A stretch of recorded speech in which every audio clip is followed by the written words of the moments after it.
पिछले 1 साल में तू कहाँ था और वही जगह पे अगर तू अगले 10 साल तक रहेगा तो क्या तेरी लाइफ चल जाएगी। एक चूहा एक चावल के कंटेनर में गिर जाता है जिसमें बहुत सारे चावल। स्टार्टिंग में तो बहुत खुश था कि उसको इतना सारा खाना आ गया, उसे हार्डशिप करने की जरूरत ही नहीं। सुबह उठता, चावल खाता और फिर सो जाता। तो उसने इस अपॉर्चुनिटी का इस्तेमाल ही नहीं किया कि वो इससे बाहर निकल सके। समय बीतता जाता है, चावल खाता जाता है और सोता जाता है। तो एक समय ऐसा आता है कि धीरे धीरे करके चावल का लेवल बहुत ज्यादा डाउन हो जाता है और फिर इवेंचुअली खत्म हो जाता है और उसके पास वो अपॉर्चुनिटी भी खत्म हो जाती है जिससे वो इस कंटेनर से बाहर निकल पाए। ऐसा हमारे साथ भी होता है। जब हम सोचते हैं कि हम मंडे से करेंगे, हम पहली तारीख से करेंगे या अगले साल से करेंगे, लेकिन एक समय ऐसा आता है कि हमारे पास अपॉर्चुनिटी नहीं रहती कि हम इस चीज से बाहर निकल सकें। और हर कोई हमें कहता है कि कंफर्ट जोन से बाहर निकल, लेकिन हमें पता ही नहीं होता कि हम कंफर्ट जोन में हैं। अब तुझे एक एग्जांपल से समझाता हूँ। न्यूरो साइंस में एक कॉन्सेप्ट है हैबिचुएशन, मतलब जो चीज हर रोज सेम रहती है ना, ब्रेन उसको इग्नोर करने लग जाता है। अब जैसे हर किसी के घर में एक यूनिक स्मेल होती है जो उसके घर में रहने वाले को पता ही नहीं चलती, लेकिन जब भी कोई बाहर से आता है तब उसे स्मेल आती है उस चीज का पता चलता है।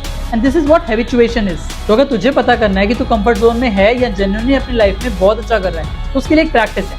अपने आप से एक सवाल पूछ कि पिछले 1 साल में तू कहाँ था और वही जगह पे अगर तू अगले 10 साल तक रहेगा तो क्या तेरी लाइफ चल जाएगी। इससे तुझे पता चल जाएगा कि तू कंफर्ट जोन में है या नहीं।